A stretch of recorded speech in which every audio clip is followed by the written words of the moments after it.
Good question. So Calvin's question is essentially, if you have different expirations, when do you roll one versus the other, hold one versus the other? The answer is my goal is to always have the same expiration. That's my goal because it makes it a million times easier. If I cannot get that to happen, I will sell more time on the call because puts always cost more than call options do.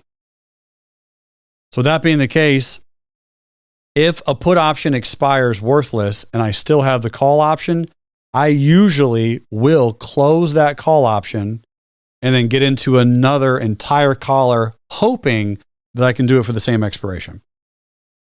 And then it pays for the put. Yeah. So the goal is, the absolute goal, ladies and gentlemen, with the collar is to always get a net credit. That's the goal.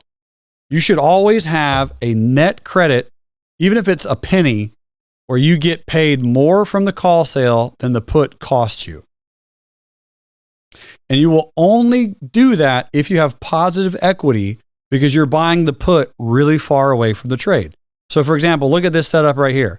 Look how far the put is away from relation to the call, right? So the put at this stage, mathematically, when I got into this position, was worth 9% away from the stock price, and my call was only 6% away from the stock price. Do you guys see the differentiation there? So the only way that I was able to get into this particular trade was because it had positive equity.